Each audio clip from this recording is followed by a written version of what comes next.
It's like that myth that you can't have it all, that you have to be one thing or another. And you probably get that too. Oh, you're a fucking fighter. You're a football player. It means you're probably dumb. It's my number one thing, man. I get all the time.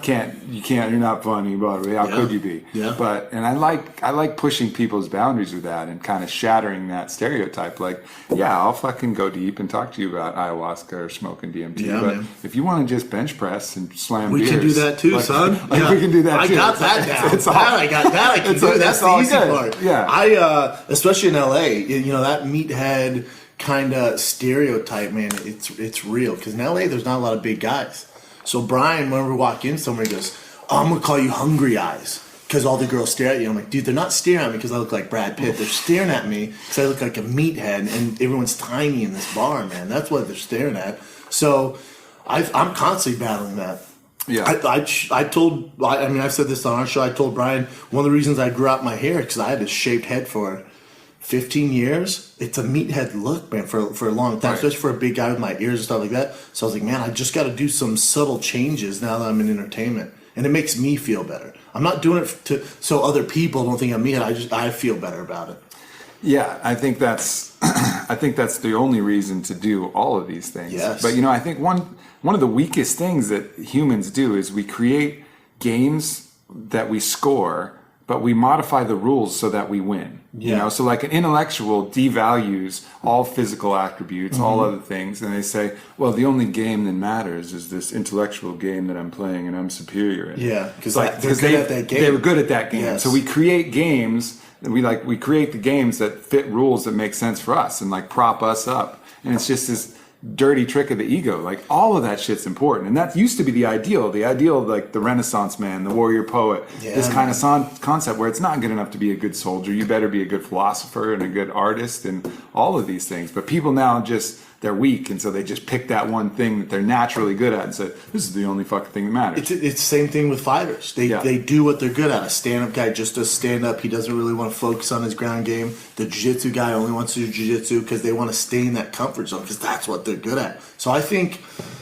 like, today's modern man, I feel like, is completely different. I'm sure you have your view on this, but back in the day, like a guy's guy, right? Like you didn't have to be that educated. It wasn't that cool to have a huge vocabulary and read books and, and give off and have a lot of style and that personality.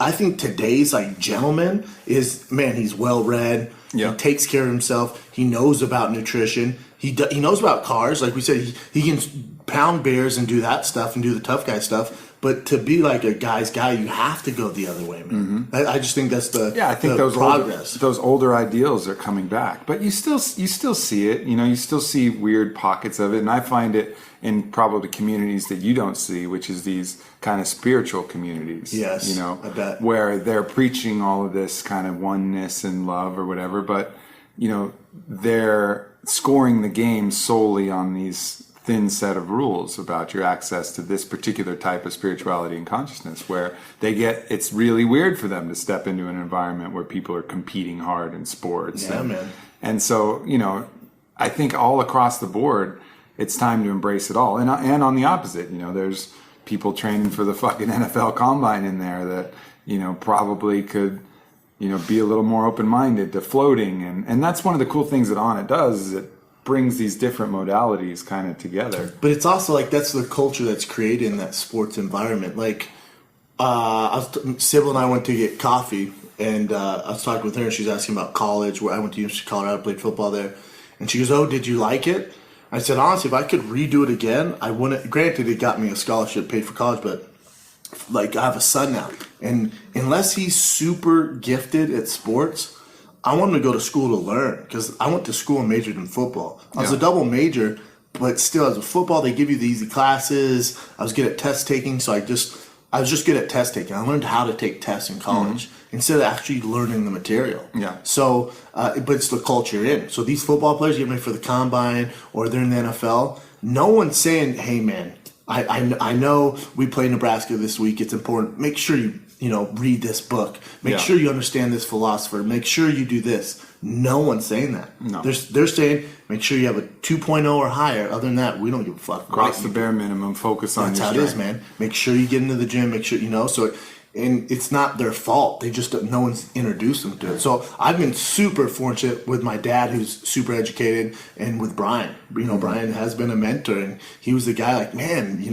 don't have to be a meathead. You're actually a really smart guy. Maybe read this book. I was like, all right, started reading the book, and then you just go down this rabbit hole. Yeah, there needs to be more of that kind of concept put out there, more pressure. And I agree with you. I think it's happening. It's happening. It's definitely. You know why it's happening? Because that's what girls are attracted to. Right. The hot girl in the room. Again, it's a stereotype. We think she might be dumb or something like that. Go talk to that girl. A lot of times they're very educated. They have these great personalities. They don't want the meathead who just knows about protein powder and curls. Right. So I think that's why guys they make fun of that guy at the lunch. Yeah. So I think the Jersey Shore guy, that's no more, man. Right. You can't show up in an Ed Hardy shirt and a tan and think it's gonna work. So you got to spit some fucking knowledge, man. The game is real. You've